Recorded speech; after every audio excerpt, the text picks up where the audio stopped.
পঞ্চতত্ত্বাত্মকং কৃষ্ণং ভক্তরূপস্বরূপকং ভক্তাবতারং ভক্তাখ্যং নমামি ভক্তশকীতিকং।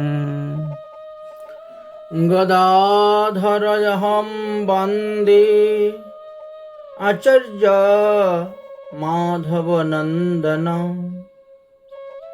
মহাভাবস্বরূপং শ্রীচৈতন্যাভিন্নরূপিণং শ্রীলাধিনীস্বরূপায় গৌরাঙ্গৌসুহৃদায়শ্চ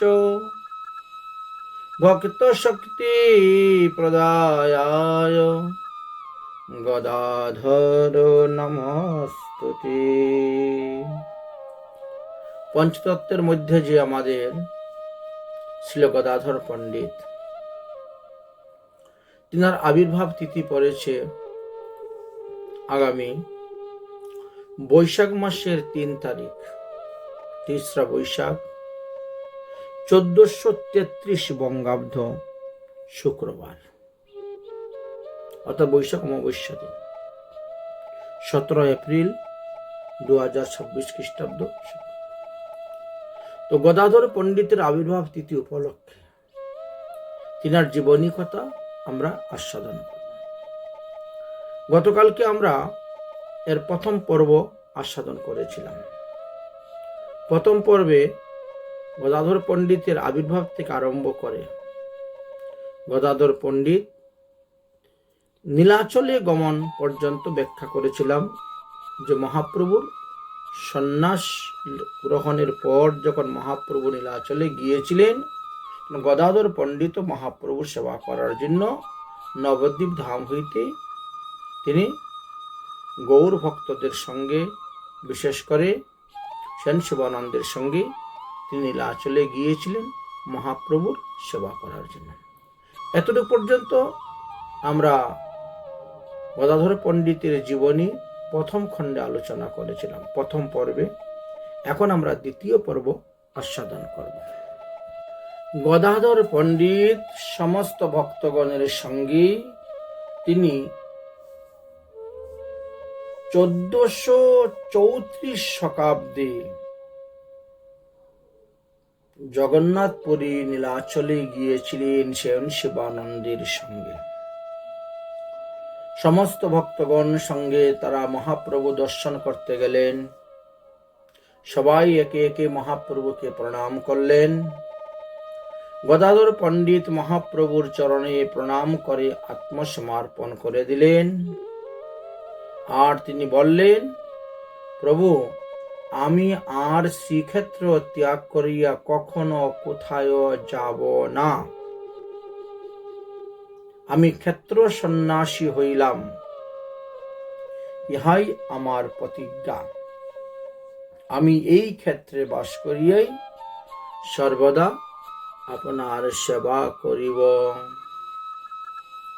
মহাপ্রভু তখন গদাধরকে রাখার জন্য একটি স্থান ব্যবস্থা করলেন। জমলেশ্বর মহাদেবের পাশে এক কাঁঠাল বাগানে, যেটাকে আমরা চটক পর্বত বলে থাকি। চটক পর্বতের পাশে যাই, সেই চটক পর্বত। একদিকে জমলেশ্বর মহাদেব, আরেকদিকে চটক পর্বত, আরেকদিকে গোপীনাথ মন্দির। সেই স্থানে, বর্তমানে যেটা গোপীনাথ মন্দির, সেই স্থানে গদাধর পণ্ডিতকে সেখানে থাকার ব্যবস্থা করে দিলেন। গৌর হইতে বৈষ্ণব আসিলেন 200, মহাপ্রভুর ভক্ত সব মহাভাগবত। একজন নয়, দুজন নয়, এই 25 দিনের রাস্তা পায়ে হেঁটে অতিক্রম করে 200 জন ভক্ত, কখনো 400 জন ভক্ত, কখনো 1000 ভক্ত যেতেন। তো মহারাজ প্রতাপরুদ্র সকলেরই থাকা এবং খাওয়ার ব্যবস্থা তিনি করতেন। গদাধর পণ্ডিতের কেউ ব্যবস্থা করলেন যমেশ্বর মহাদেবের পাশে, চটক পর্বতের পাশে যে বাগান আছে, কাঁঠাল বাগান, সেখানে ব্যবস্থা করেছেন। গদাধর পণ্ডিত রহিলা প্রভুর পাশে, যমলেশ্বর প্রভৃতি করাইলা অবস্থানে। গৌরীয় বৈষ্ণবগণ প্রতিদিন পঞ্চকোশী পুরী পরিক্রমা করেন, অষ্টমৃদঙ্গ বাজে, ৩২০০ করতাল, খুব আনন্দের সহিত হচ্ছে। দেখতে দেখতে রথযাত্রা উপস্থিত হয়ে গেল। এটি হলো প্রথম বৎসরের রথযাত্রা। রথযাত্রা উপস্থিত হলো। আমরা রথযাত্রা ব্যাখ্যা পূর্বেও করেছিলাম, এই জন্য এখানে আর বিস্তার করছি না। যাই হোক, হরিধ্বনি করে সবে বলে ভালো ভালো, অষ্টমৃদঙ্গ বাজে ৩২ করতাল। রথযাত্রা উৎসব হলো। রথযাত্রা উৎসব করার পর কিছু গৌরীয় বৈষ্ণবগণ তারা বঙ্গদেশে চলে আসলেন, আর কিছু গৌরীয় বৈষ্ণবগণ নীলাচলে থেকে গেলেন। তারা চাতুর্মাস্য ব্রত করবেন, চাতুর্মাস্য ব্রত করে তারা ফিরে আসলেন। আর কিছু আছেন গৌরীয় বৈষ্ণব, তারা একেবারেই ক্ষেত্রবাসী হয়ে গেলেন। তার মধ্যে ধরেন গদাধর পণ্ডিত, আমাদের নামাচার্য হরিদাস ঠাকুর, এইভাবে কয়েকজনের নাম জানা যায়। গদাধর পণ্ডিত নীলাচল পুরীতে অবস্থান করছেন, মহাপ্রভুর সেবা করে যাচ্ছেন। সেবা করতে করতে বেশ কিছুদিন গত হয়ে গেছে। একদিন মহাপ্রভু ভাবাবিষ্ট হইয়া হরিনাম করতে করতে সমুদ্রে যাচ্ছেন স্নান করতে। প্রতিদিন গদাধরের সঙ্গে দেখা সাক্ষাৎ হয়, দেখা করেন। যমেশ্বর মহাদেবের এখানে যাওয়ার পরে সেই কাঁঠাল বাগানকে বৃন্দাবন বলে তিনার মনে হয়ে গেল। এই চটক পর্বতকে গিরি গোবর্ধন পর্বত বলে মনে হয়ে গেল, আর সমুদ্রদেবকে যমুনা নদী বলে তিনি মনে করলেন। বটবৃক্ষকে তিনি বংশী বট বলে মনে করলেন। এমনি ভাবে শ্রীকৃষ্ণ বিরহের অনুভবে কাতর স্বরে রোদন করতে করতে মহাপ্রভু বালু খুঁড়তে শুরু করেছেন, মাটি। আমার প্রাণনাথ কোথায়, এই ভাব নিয়ে তিনি প্রাণনাথকে অন্বেষণ করতেছেন, খুঁজতেছেন বলে মাটি খুঁড়ছেন। চটক পর্বতের বালু, মাটি সব খুঁড়তে শুরু করেছেন। খুঁড়তে খুঁড়তে সেখানে এক বিগ্রহ পেয়ে গেলেন। বিগ্রহের শীর্ষ দেশ দেখতে পেলেন। মহাপ্রভু বলছেন, গদাধর গদাধর, দেখো দেখো, এই তো আমার প্রাণনাথকে পেয়ে গেছি, এই তো আমার প্রাণনাথকে পেয়ে গেছি। সবাই মিলে দৌড়ে আসলেন। সেখানে অত্যন্ত সুন্দর ভগবানের বিগ্রহ পেয়ে গেলেন। গদাধর সেই বিগ্রহ পেয়ে তো অত্যন্ত সন্তুষ্ট হয়ে গেছেন, খুশি হয়ে গেছেন। মহাপ্রভু এই বিগ্রহকে তুলে নিয়ে বসাইলেন, স্নান করাইলেন, আর বিগ্রহের নাম দিলেন কি? টোটা গোপীনাথ। টোটা শব্দটি এখানে উড়িষ্যা ভাষার ব্যবহার করা হয়েছে, কারণ বাগানকে উড়িয়া ভাষায় টোটা বলা হয়। তো বাগানের মধ্যে গোপীনাথকে পাওয়া গেছে বলে টোটা গোপীনাথ নাম দেওয়া হয়েছে। হিন্দি শব্দ এটা নয়। হিন্দিতে তো টোটা শব্দের অর্থ হলো ভাঙ্গা। যে বিগ্রহ ভাঙ্গা তার তো সেবা পূজা হয় না। এটা হিন্দি শব্দ নয় টোটা, এটি হলো উড়িষ্যা ভাষা, উড়িষ্যার শব্দ। তাই উড়িষ্যা ভাষায় টোটা শব্দের অর্থ বাগান। বাগানের মধ্যে পেয়েছেন, তাই তো টোটা গোপীনাথ নাম দিয়েছেন। বিগ্রহের সেবা পূজার ভার গদাধর পণ্ডিতের উপরে অর্পণ করে দিলেন। এখন থেকে তুমি এই বিগ্রহের সেবা পূজা করো।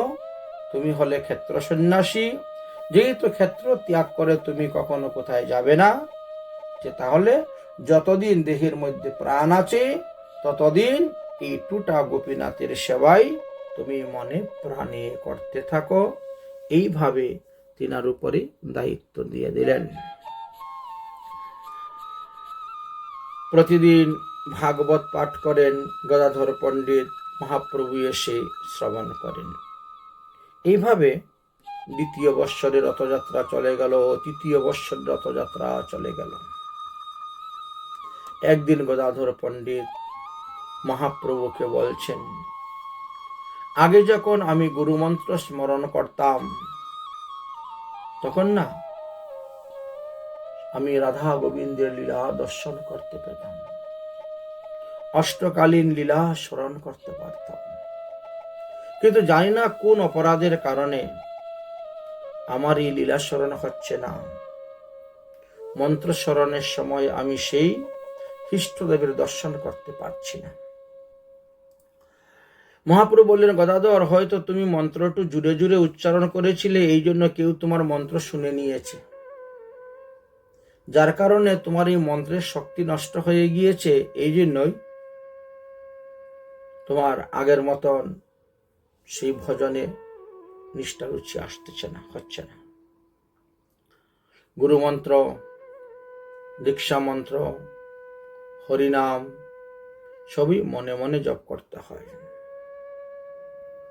বাচিক, মানসিক, উপাংশিক তিন ভাগে ভাগ করা হয়েছে। বাচিক জপ হইতে 100 গুণ বেশি ফল পাওয়া যায় উপাংশিক জপে, আর উপাংশিক জপ হইতে 1000 গুণ বেশি ফল পাওয়া যায় মানসিক জপে। এই জন্য গুরুমন্ত্র জপ করার সময় ঠোঁটও নড়বে না,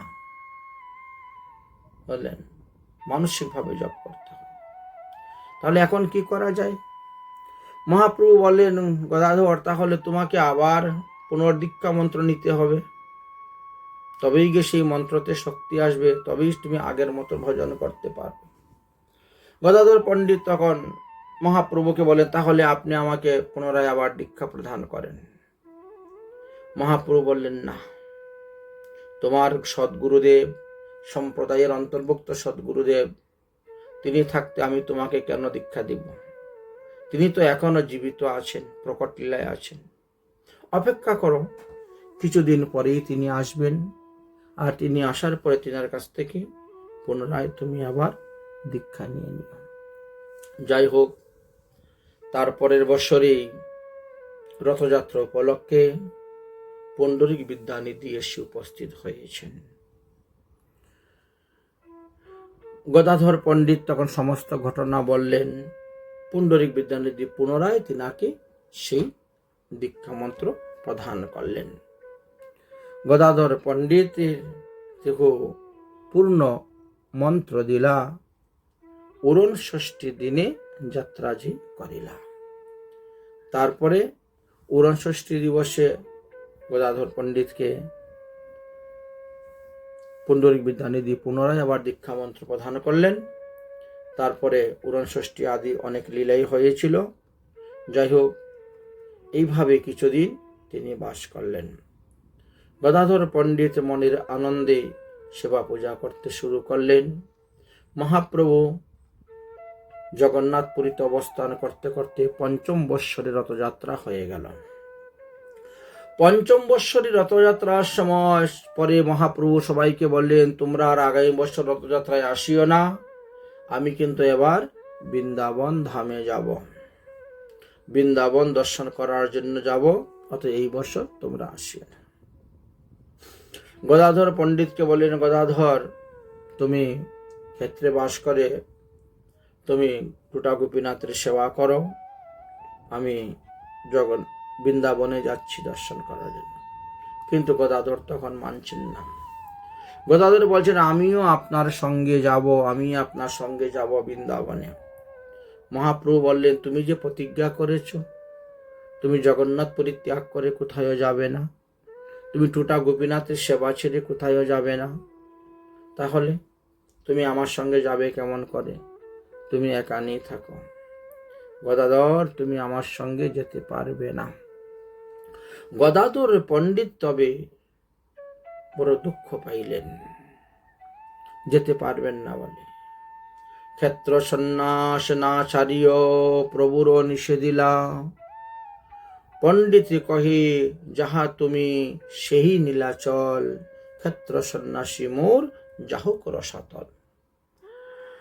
গদাধর পণ্ডিত বলছেন, মহাপ্রভুকে আপনি যেখানে থাকবেন সেখানেই তো নীলাচল, অতএব আমি তো আপনার সঙ্গেই থাকবো, আপনার সেবাই করব, তাহলে আমার নীলাচলে বাস করাই হলো আর গোপীনাথেরই সেবা করা হলো। এতে আমার ক্ষেত্র সন্ন্যাসী কোথায় নষ্ট হচ্ছে? আর যদি নষ্ট হয়ে যায়, হোক, রসাতলে যাক, তাতে আমার কিছু যায় আসে না। যা হয় হোক, আমি আপনার সেবা ছাড়তে পারবো না, আপনার সঙ্গ থাকতে পারবো না। আপনি বৃন্দাবন গেলে আমি বৃন্দাবন যাব, আপনি যেখানে যাবেন সেখানেই যাব, আপনি যেখানে সেখানেই নীলাচল। মহাপ্রভু বলছেন, ওইসব ভাবের কথা বললে হবে না। ক্ষেত্র সন্ন্যাস মোর যাহুক রসাতল, এই কথা বললে তো হবে না। প্রভু কহিন, ইহ করো গোপীনাথের সেবন। পণ্ডিত কহি, কুটি সেবা তোমার পাদ দর্শন। গদাধর পণ্ডিত বলছে, 1 কোটি গোপীনাথ সেবা করলে যে ফল পাওয়া যায়, তোমার চরণ দর্শন করলে সেই ফল পাওয়া যায়, অতএব আমি তোমার চরণ ছাড়া থাকতে পারবো না। প্রভু কহিন, সেবা ছাড়ি মোর লাগে দোষ, ইহারহি সেবা করো আমারও সন্তুষ্ট। মহাপ্রভু তখন বলেন, গদাধর, তুমি তোমার সুখ চাও না আমার সুখ চাও?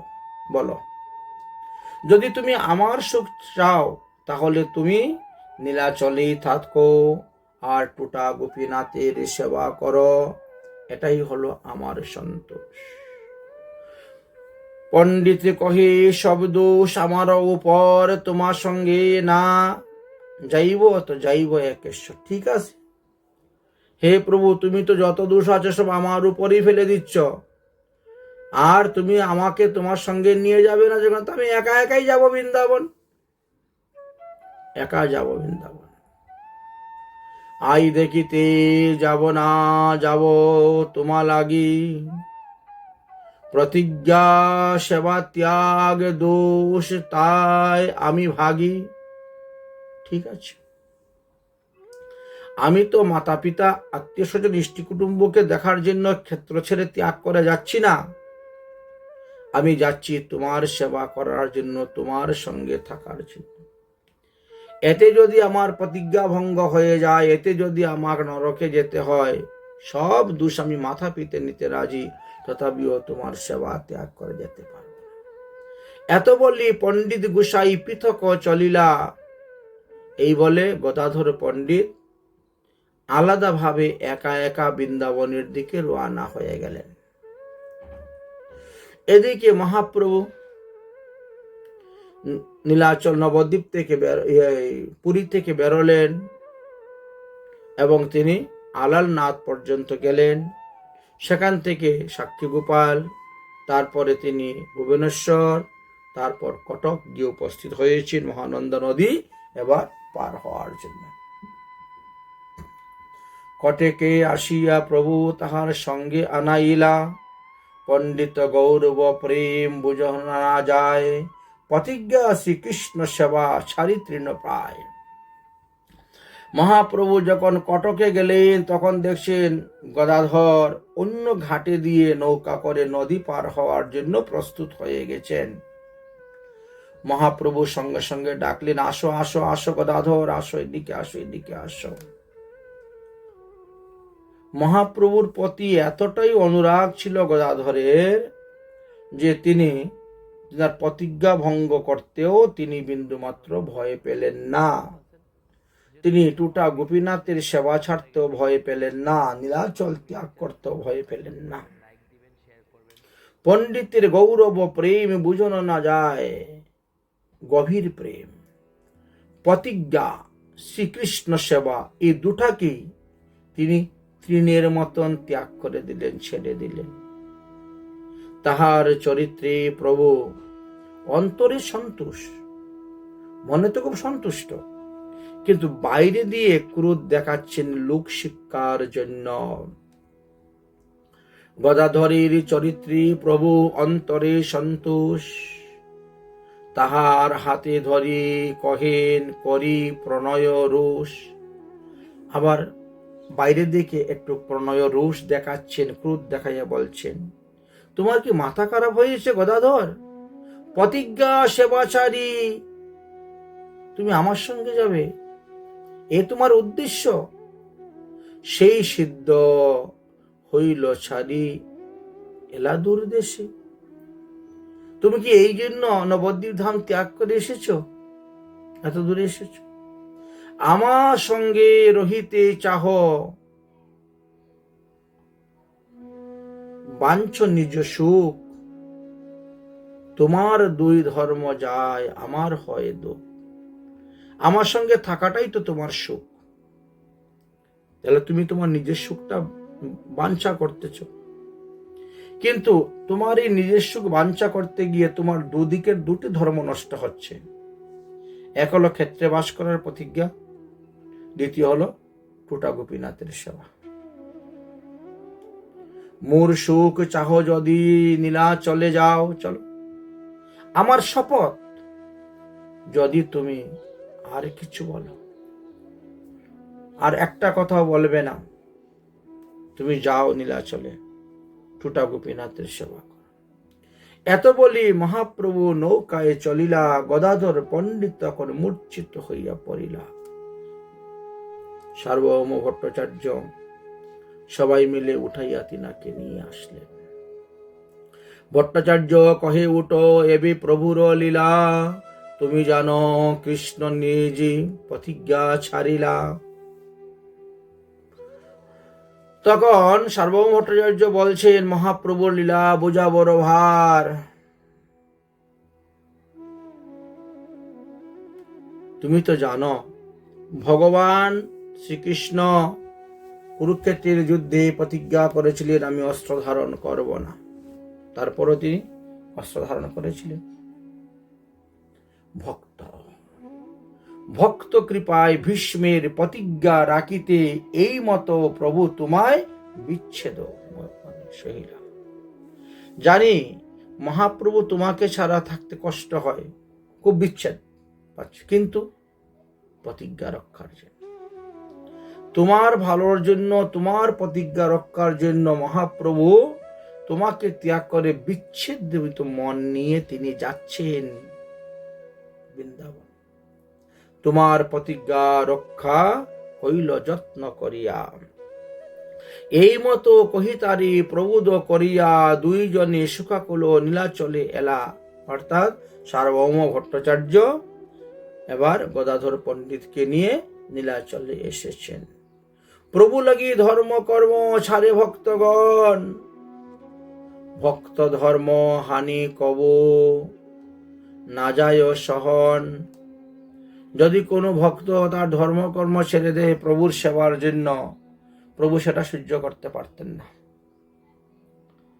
তোমার ধর্মকর্ম করার পরে যতটুকু সময় পাবে, সেই সময়টা তুমি আমার জন্য সেবা করবে, আমার সেবা করবে। আমার সেবার জন্য নিজের ধর্মকর্ম ত্যাগ করবে, এটা মহাপ্রভু সহ্য করতে পারতেন। প্রেমের অবিরক্ত এই শুনো সেই জন, অচিরায় মিলিবে তবে চৈতন্য জন। এই যে প্রেমের কথা, প্রেম বিবর্তন গদাধর আর মহাপ্রভুর মধ্যে, এই সমস্ত কথা শুনলে কিন্তু ওই বৎসর মহাপ্রভু জগন্নাথপুরী থেকে বৃন্দাবনে যেতে পারলেন না। বৃন্দাবন যাওয়া হয় নাই তো, তিনি কানাই নাটশালা পর্যন্ত এসেছিলেন, তারপরে তো ফিরে চলে গেলেন, যেতে পারলেন না। ঘুরে ফিরে আসলেন, নীলাচলে এসে গদাধরের হাত ধরে বলছেন, গদাধর তোমাকে সঙ্গে করে নিয়ে যাই নাই বলে আমারও বৃন্দাবন যাওয়া হলো না। রাধারানী আমাকে কৃপা করেন নাই, শ্রী গোবিন্দ আমাকে কৃপা করেন নাই। এতদূর পর্যন্ত হেঁটে গিয়েছিলাম, কানাই নাটশালা পর্যন্ত, তারপরে আর যাওয়া হলো না। তোমাকে সঙ্গে নিয়ে যাই নাই বলে, বা তোমাকে নিষেধ করেছি বলে, সেই অপরাধে আমারও বৃন্দাবন যাত্রা, বৃন্দাবন বাস হল। এইভাবে মহাপ্রভু দৈন্যতার সহিত গদাধরের পণ্ডিতের কাছে বলতেন। গদাধর সেই সমস্ত কথা শুনতেন। মহাপ্রভু বলতেন, গদাধর, আজকে তোমার এখানে আমি প্রসাদ পাবো। গদাধর মনের আনন্দে রান্না করতেন, গোপীনাথের ভোগ দিতেন, মহাপ্রভু প্রসাদ পেতেন। গদাধর পণ্ডিত যখন ভাগবত পাঠ করতেন, মহাপ্রভু বসে শ্রবণ করতেন। মহাপ্রভু নিত্য গীত সবসময় গদাধরের হাত ধরে উঠা বসা সবকিছু করছেন নীলাচলে। কি ভোজনে, কি শয়নে, কিবা পর্যটনে, গদাধর প্রভুকে সেবিন অনুক্ষণে। গদাধরের সম্মুখে পড়েন ভাগবত, শুনিয়া প্রভুর প্রেম রসে হন উন্মত্ত। গদাধরের কাছে যখন মহাপ্রভুর গণ সমুচয় উপস্থিত হইতেন, গদাধর ভাগবত কথা বলতেন। সকলেই বসিয়া প্রভুর সঙ্গে গদাধরের মুখে ভাগবত কথা শ্রবণ করতেন সন্ধ্যা পর্যন্ত। তারপর গোপীনাথের আরতি হতো। গোপীনাথের আরতি দর্শন করে ভক্তরা নিজ নিজ গৃহেতে ফিরে যেতেন। আর যদি জ্যোৎস্না রাত্রি হয়, তবে প্রভু সদল বলে সবাইকে নিয়ে সমুদ্রের তীরে গমন করতেন, সমুদ্রের শোভা দর্শন করতেন। সবারে লইয়া মহাপ্রভু এইভাবে আনন্দ বিহার করছেন, সমুদ্রে গমন করতেন। একদিন গদাধর মহাপ্রভুকে মধ্যাহ্নকালে সবার জন্য নিমন্ত্রণ করলেন। সভা লইয়া প্রভু সেই নিমন্ত্রণ স্বীকার করার জন্য আসলেন। সার্বভৌম পণ্ডিত আদি অন্যান্য সবাইকে নিমন্ত্রণ দেওয়া হয়েছে। গদাধর সবাইকে নিমন্ত্রণ দিয়েছেন, সেবা দিবেন। পণ্ডিত গোসাইয়ের শিষ্য অনন্ত আচার্য, কৃষ্ণ প্রেমময় তনু উদার মহাকার্য। শ্রী গদাধর পণ্ডিত শিষ্য অনন্ত আচার্য নিষ্কাম ভক্ত ছিলেন। তিনিও মহাপ্রভুর সেবা করার জন্য এবার লীলাচলে এসে উপস্থিত হয়েছেন। পণ্ডিত গোস্বামী শিষ্য ভূগর্ভ গোস্বামী গৌর কথা বিনে আর মুখে অন্য কথা নাহি শুনি, সর্বদাই গৌর কথা বলতেন। রথযাত্রা উপলক্ষে প্রতি বৎসর নিত্য নতুন ভক্তগণ আগমন হচ্ছেন, আর গুন্ডিচা মার্জন, ইন্দ্রদ্রম্য সরোবরে স্নান ইত্যাদি আনন্দ বিলাস। এবার শ্রীবাস পণ্ডিত এসেছে। শ্রীবাস পণ্ডিত জল খেলেন গদাধর সঙ্গে, রাঘব পণ্ডিত খেলেন বক্রেশ্বর সঙ্গে। এইভাবে জল খেলা শুরু হলো। তারপরের বৎসর মহাপ্রভু আবার বৃন্দাবনে যাওয়ার জন্য রওনা হলেন। সেই বৎসরও ঘুরে ফিরে চলে আসলেন, বৃন্দাবনে যাওয়া হলো না। প্রভু ভক্তদেরকে যখন বলতেন, গদাধরে ছাড়িয়া গেন ইহ দুঃখ পাইল, সেই হেতু বৃন্দাবনে আমি যাইতে নারিল। তবে গদাধর পণ্ডিত পরমাবিষ্ট হইয়া প্রভু পদ ধরি কহে বিনয় করিয়া, তুমি যাহা যাহা রহ তাহা বৃন্দাবন, তাহা যমুনা গঙ্গা সর্বতীর্থগণ। অতএব তুমি যেখানে থাকো সেখানেই তো বৃন্দাবন। তবু বৃন্দাবন যাই লোক শিখাইতে, তারপরেও তুমি বৃন্দাবনে যাচ্ছ লোকদেরকে শিক্ষা দেওয়ার জন্য, লোক শিখাইতে। সেই তো করিবে তোমায় জিগাইলা চিত্তে, অতএব তোমার মনে যা ইচ্ছা হয় তাই তুমি করো, তুমি স্বতন্ত্র ঈশ্বর।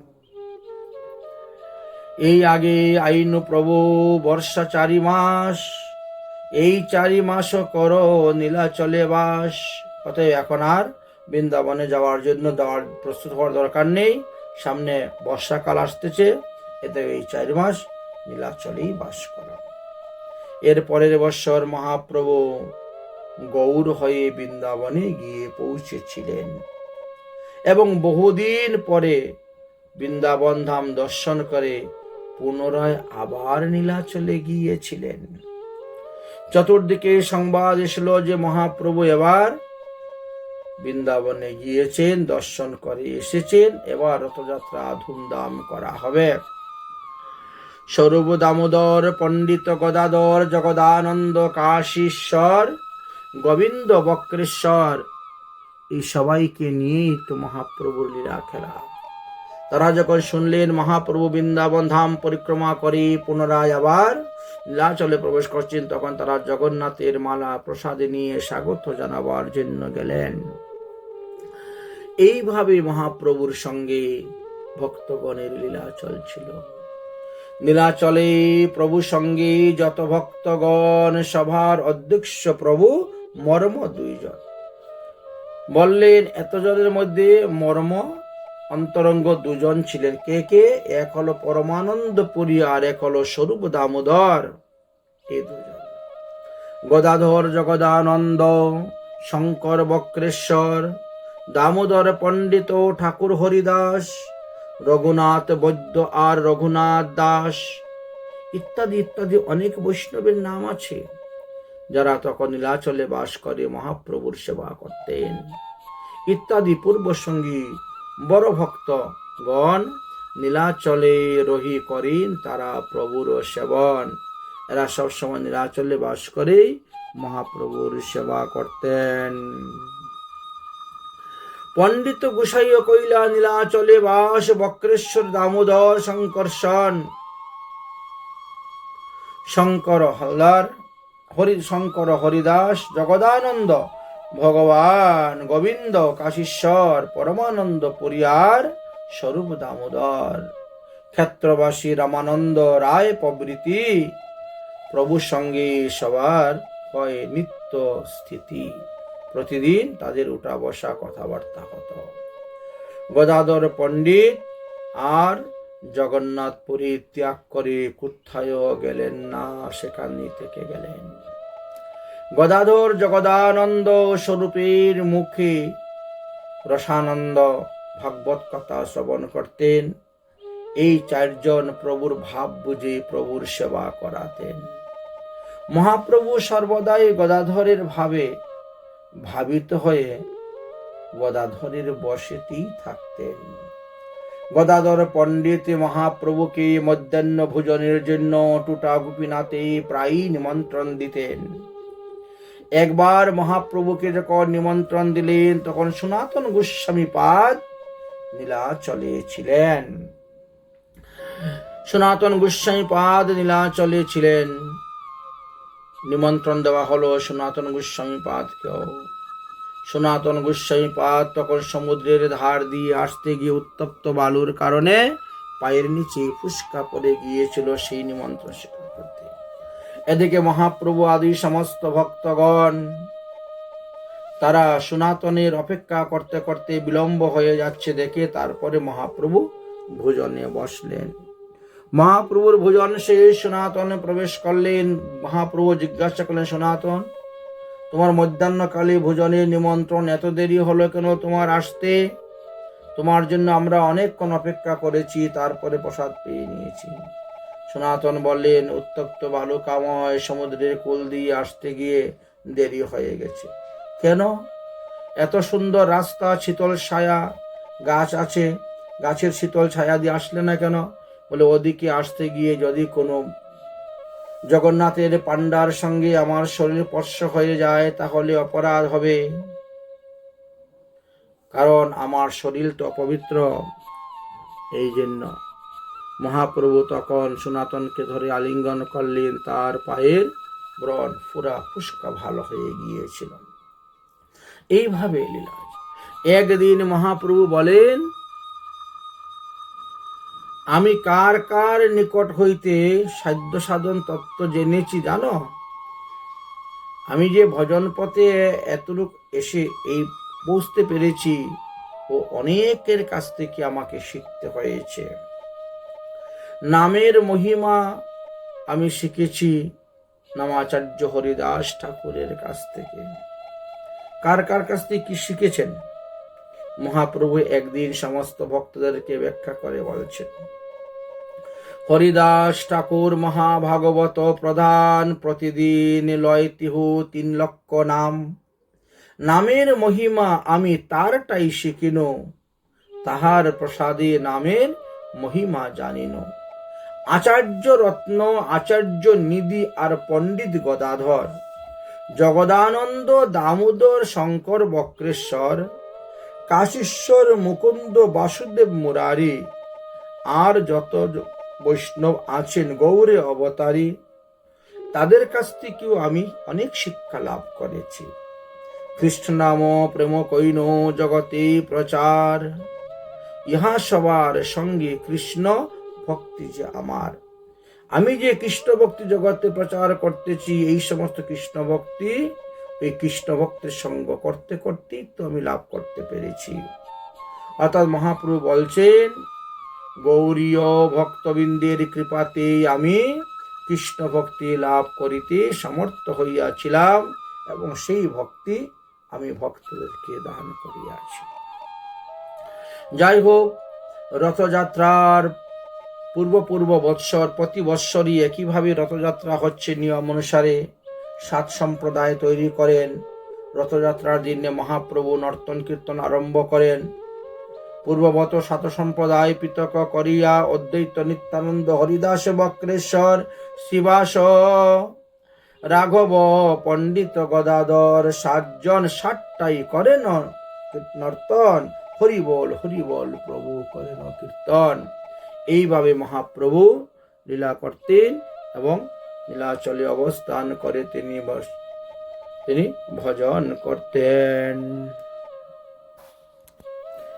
এইবার নীলাচলে এসে উপস্থিত হলেন বল্লভ ভট্ট নামে এক বড় নামি দামি পণ্ডিত। বল্লভ ভট্ট নামে পণ্ডিত দিগ্বিজয়ী। তিনি সমস্ত দিক বিজয় করতে করতে নীলাচলে এসে উপস্থিত হয়েছেন। সেই বল্লভ ভট্ট পণ্ডিত শ্রীমদ্ ভাগবতের কিছু টিকা লিখেছেন। তিনি ওই সমস্ত টিকা নিয়ে যেখানেই বসেন সেখানেই আলোচনা করেন, তিনার স্বরচিত টিকা ব্যাখ্যা করেন। আর তিনি সবার কাছে একটা কথাই বলেন, আমি শ্রীধর স্বামীর টিকা মানি না, শ্রীধর স্বামীর টিকাতে অনেক ভুল পেয়েছি, তাই আমি শ্রীধর স্বামীর টিকা পড়ি না। সুতরাং আমি নিজে রচনা করেছি, অতএব আমার এই সিদ্ধান্তগুলা শুনো, পড়ো, দেখো, বুঝো। তিনি তার নিজের পাণ্ডিত্যকে জগতে প্রতিষ্ঠা করার জন্য, প্রচার করার জন্য নানাভাবে তিনি ঘুরে বেড়াচ্ছেন, আর ভাগবত পাঠ করতে গেলেই তিনি তিনার টিকা ব্যাখ্যা করেন। এইভাবে নীলাচলে তিনি প্রচার করতে শুরু করেছেন। মহাপ্রভু তখন তাহার এই গর্বকে চূর্ণ করার জন্য ব্যবস্থা করলেন। একদিন মহাপ্রভুকে তিনি এই ভাগবতের টিকা শোনাবার জন্য গিয়েছেন। তখন মহাপ্রভু বলছেন, আমার সময় নেই, আমার সংখ্যা নামই পূর্ণ হচ্ছে না, কখন আমি তোমার এসব কথা শুনব, বলে তাকে এড়িয়ে দিলেন। জগদানন্দকে বললেন, জগদানন্দ চিন্তা করলেন, মহাপ্রভু যার কথা শুনবেন না, যার ভাগবত, আমি তারটা শুনলে কি করব? স্বরূপ দামোদর তাই। তোর কি করা যায়? বল্লভ ভট্ট তখন একটা বুদ্ধি করলেন। প্রথমে তিনি বহু অর্থ ব্যয় করে একটা বৈষ্ণব সেবা দিলেন। সেই বৈষ্ণব সেবাতে ভালো ভালো উত্তম উত্তম প্রসাদের ব্যবস্থা করলেন, সকল বৈষ্ণবকে ভোজন করাইলেন, দক্ষিণা দিলেন, বস্ত্র দিলেন, সবাই গেল। আর সেখানে বসে তিনি তিনার ভাগবত পাঠ শুরু করলেন, টিকা শুরু করলেন। সব বৈষ্ণবরা বলছে, বাহ বাহ, সুন্দর সুন্দর ব্যাখ্যা, সুন্দর টিকা, সুন্দর আলোচনা হয়েছে। কিন্তু মহাপ্রভু শুনতে পাচ্ছেন। এরপর একদিন প্রভুকে বলেছেন, ভাগবতের টিকা কিছু করিয়াছি লিখন, আপনি মহাপ্রভু যদি করেন শ্রবণ। প্রভু বলে, ভাগবতের অর্থ বুঝিতে না পারি, ভাগবতের অর্থ শুনিতে আমি নহি অধিকারী। কৃষ্ণ নাম বসি মাত্র করি যে গ্রহণ, সংখ্যা নাম পূর্ণ মোর নহে রাত্রি দিনে। বল্লভ ভট্ট বললেন, তাহলে আমি একটু কৃষ্ণ নামের অর্থই আপনার কাছে বলি। কৃষ্ণ নামের অর্থের উপরে আমি একটা টিকা করেছি, সেই টিকাটাই আপনাকে শ্রবণ করাইব। প্রভু কহিলেন, কৃষ্ণ নামের বহু অর্থ আছে, কিন্তু আমি ওই সমস্ত অর্থ বাবা মানি না। আমি শুধু খালি একটা কথাই জানি, শ্যাম সুন্দর যশোদানন্দন, এই মাত্র মানি। এইভাবে মহাপ্রভু সেই বিদ্যার অহংকারী বল্লভ ভট্টের টিকাকে অপেক্ষা করলেন, শুনলেন না, শুনতে চাইলেন না। তখন থেকে নীলাচলের কোনো ভক্তই তিনার টিকা পড়ত না, শুনত না, শুনতে চাইত না। শেষ পর্যন্ত এই পণ্ডিত কি করলেন, গদাধর পণ্ডিতের সেই টুটা গোপীনাথে গিয়ে উপস্থিত হইলেন। তিনি বলছেন, প্রতিদিন বিকাল বেলায় আমি তোমার ঠাকুরের কাছে বসে ভাগবত পাঠ করব, ভাগবত শোনাব। গদাধর ততক্ষণ না করতে পারছেন না, হাও করতে পারছেন না। হাঁ করলে মহাপ্রভু রেগে যাবেন, আর না করলে এত বড় একজন পণ্ডিতকে অপমান করা হবে গোসাইকে। দুই দিকেই বিপদে পড়েছেন। একদিন গদাধর পণ্ডিতের হাতে ধরিয়া বল্লভ ভট্ট বলছেন, পণ্ডিতজি, আমি তোমার চরণে শরণাপন্ন হইলাম, আমি তোমার চরণে আশ্রিত হইলাম, তুমি আমায় কৃপা করো। এই নীলাচলের কোনো ব্যক্তি আমার টিকা শুনতে চায় না, পড়তে চায় না। এই লজ্জায় আমি মরি, এই দুঃখে আমি মরি, এই অপমান আমি আর সহ্য করতে পারছি না। আমার মৃত্যু হয়ে গেলেও ভালো হতো, তাই কৃপা করিয়া তুমি আমার জীবন রক্ষা করো। আমি কৃষ্ণ নামের ব্যাখ্যা করিতেছি, কৃপা করিয়া তুমি বসো, আমার কৃষ্ণ নামের ব্যাখ্যাটা শ্রবণ করো। তা হইলে আমার লজ্জাটা তো দূর হইবে, অন্তত পক্ষে একজনে তো শুনেছে, আমার জীবন রক্ষা হইতে পারে। নচেত আমি আর কাহাকেও লজ্জায় মুখ দেখাইতে পারব না। এই অপমান অপেক্ষা আমার মৃত্যু শ্রেয়। ভট্টের কথা শুনিয়া গদাধর পণ্ডিত পড়লেন মহা সংকটে। ভট্টের টিকা মহাপ্রভু শুনলেন না। নীলাচলে যত বৈষ্ণবগণ আছেন, ভক্তগণ আছেন, কেউ শুনছে না। তাহাদের কি অপেক্ষা করিয়া গদাধর পণ্ডিত কি রূপে শুনবেন? তিনি কিবা করবেন, কিবা বলবেন? বল্লভাচার্যের টিকা শুনবেন কি না, এই নিয়ে বড় চিন্তার মধ্যে পড়ে গেলেন। কিছুক্ষণ মৌন থেকে স্থির থেকে বলেন, ঠিক আছে, তাহলে ভগবানকে পাঠ করে শোনান। এমত অবস্থায় বল্লভ ভট্ট তিনি তিনার টিকা শুনাইতে লাগলেন, পড়তে লাগলেন। বল্লভ ভট্ট এই রূপে আচরণ দেখে গদাধর পণ্ডিত বিষম সংকটে পড়ছেন। ভট্টকে নিষেধ করতে পারছেন না, আর তার টিকা ব্যাখ্যা শুনতেও পারছেন না। বল্লভ ভট্ট কুলেতে ব্রাহ্মণ জাতি, বিশেষ বিজ্ঞ পণ্ডিত কি রূপে বা তাকে নিষেধ করেন, এমন একটি সমস্যার মধ্যে তিনি পড়েছেন। তাছাড়া গদাধর পণ্ডিত বড় বিনয়ী ছিলেন, একটু লাজুক ছিলেন, এই জন্য কিছু বলতে পারছেন না। তাই তিনি এই বিপদ থেকে রক্ষা পাওয়ার জন্য মনে মনে ভগবান শ্রীকৃষ্ণের চরণে শরণ নিয়েছেন, প্রভু তুমি আমাকে রক্ষা করো। বল্লভ ভট্ট বললেন, গৌরীয়ারা কৃষ্ণকে স্বামী রূপে ভজন করে, তারা আবার কৃষ্ণ নামও উচ্চস্বরে করে, এ আবার কেমন গৌরীয়াদের ভজন? স্বামী রূপে ভজন করলে সতীনারী তার স্বামীর নাম কখনো উচ্চারণ করে না মুখে। আমি বুঝতে পারলাম না তোমাদের গৌরীয়ার ভজনটা কিরকম। অন্তর্যামী ভগবান শ্রী চৈতন্য গৌরাঙ্গ মহাপ্রভু তখন বুঝতে পারলেন। গদাধর পণ্ডিতকে এইভাবে প্রশ্ন করেছেন, গদাধর পণ্ডিত কি উত্তর দিবেন, উত্তর পাচ্ছেন না। তাই মহাপ্রভু একদিন বল্লভ ভট্টকে ডাকলেন, তিনার কাছে নিয়ে আসলেন।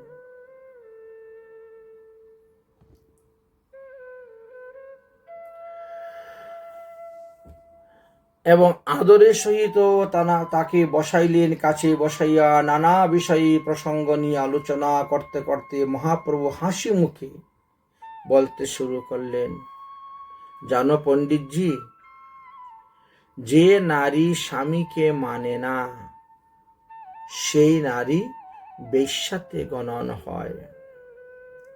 প্রভু হাসি কহে, স্বামী না মানে যেই জন, বেশ্যার ভিতরে তার করি যে গণন। তখন বুঝতে পারলেন বল্লভ ভট্ট মহাপ্রভু কি বলতে চেয়েছেন। মহাপ্রভু বলতে চেয়েছেন যে শ্রীধর স্বামীর টিকা তুমি মানো না, তো তোমার টিকা আমরা শুনতে যাব কেন? শ্রীধর স্বামীকে নিন্দে নিজে টিকা করো, শ্রীধর স্বামী নাহি মানো, তোমার এত গর্ব ধরো। শ্রীধর স্বামী জানো কার প্রসাদে তিনি এই সমস্ত করতে পারছেন? শ্রীধর স্বামীর প্রসাদেতে ভাগবত জানি, জগত গুরু শ্রীধর স্বামী সবাই গুরু করি মানি।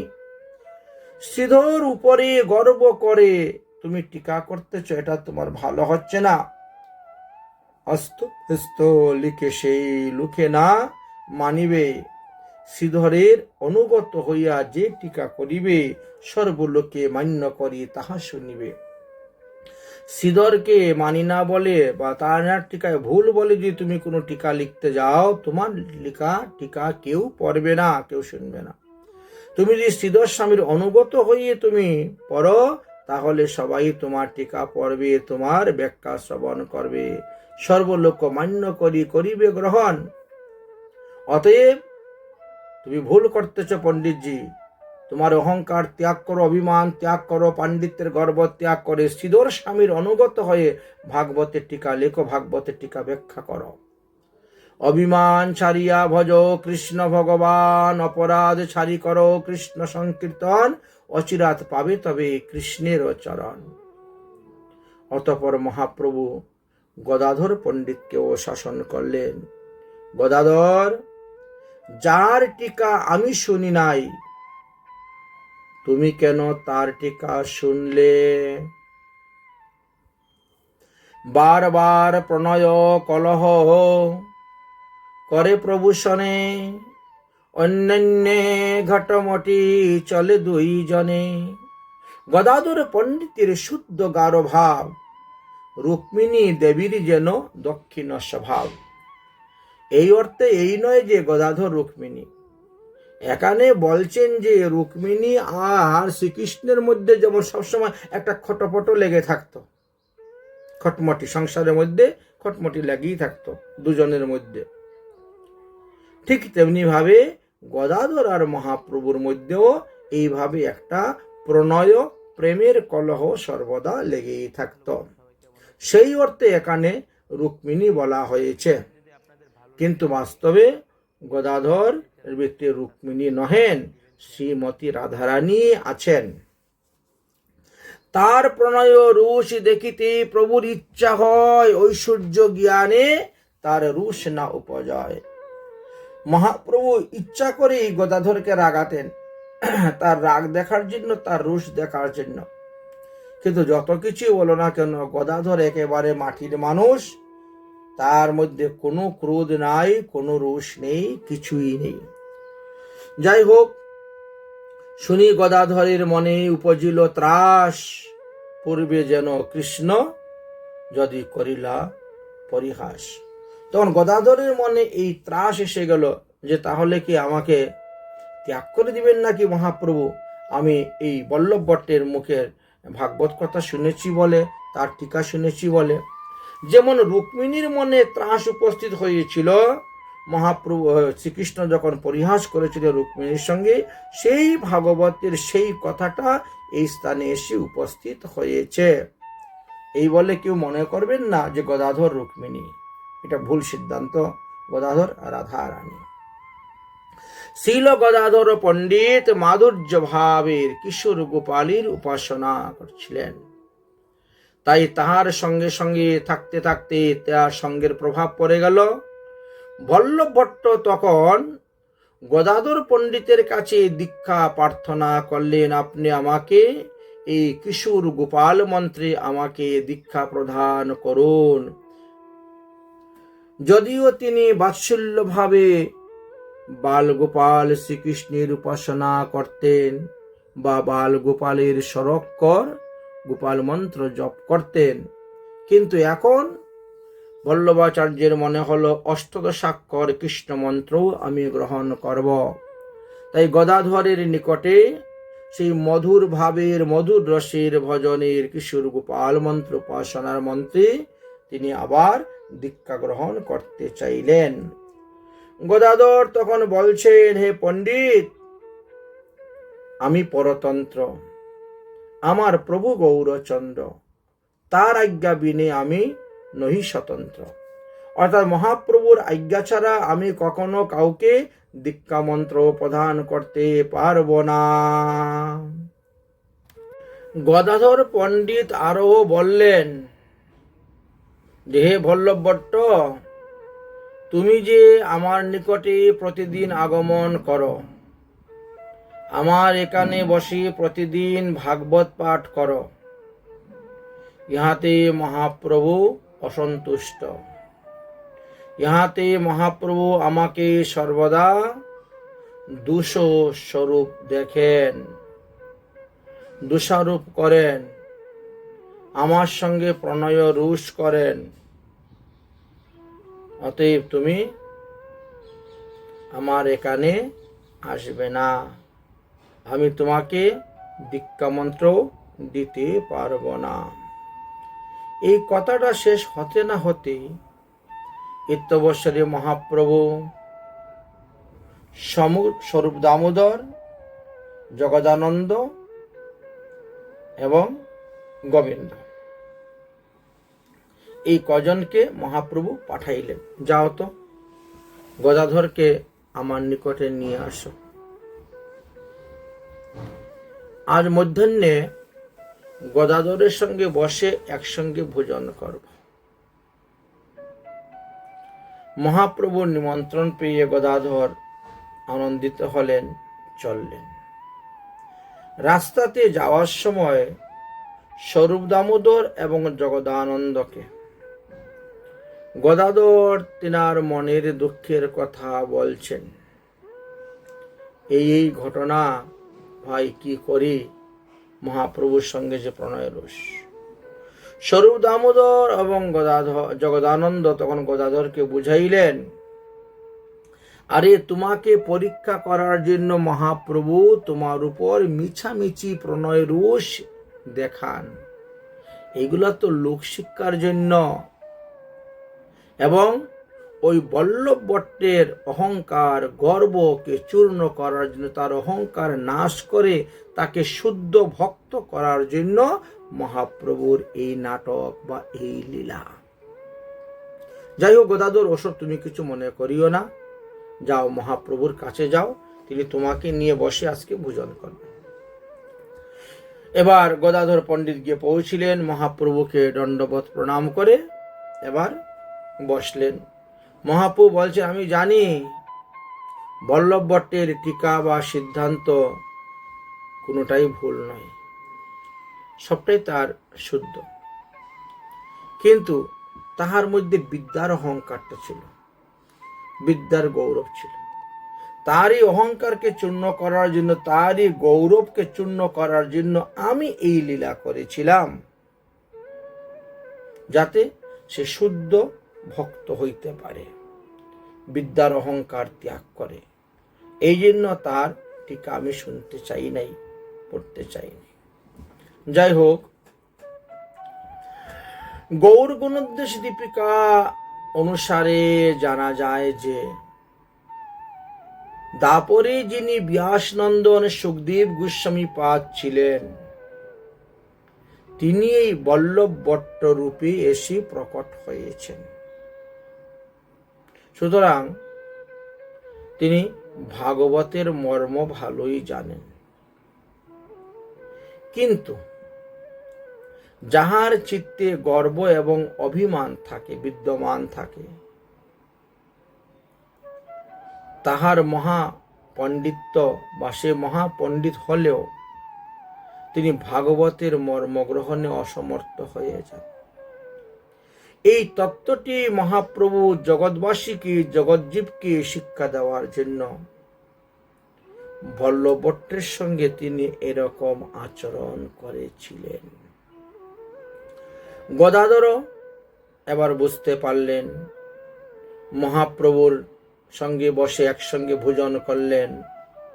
পরের দিন মহাপ্রভুকে নিমন্ত্রণ দিলেন গদাধর পণ্ডিত, যে আগামী করল আমার এখানে আপনি বসে সেবা গ্রহণ করবেন, প্রসাদ গ্রহণ করবেন।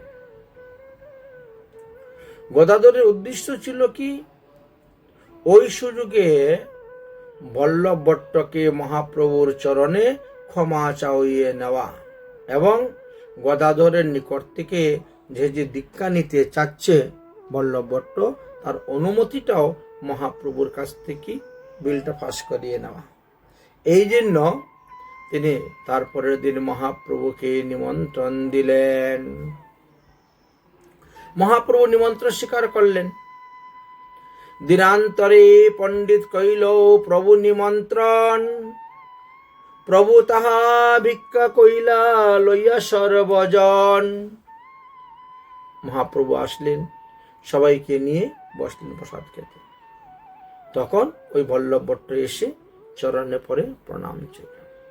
তাহাই বল্লভ ভট্ট প্রভুর আজ্ঞা লইয়া পণ্ডিতের টাই পূর্ব প্রার্থিত সর্বসিদ্ধ কইলা।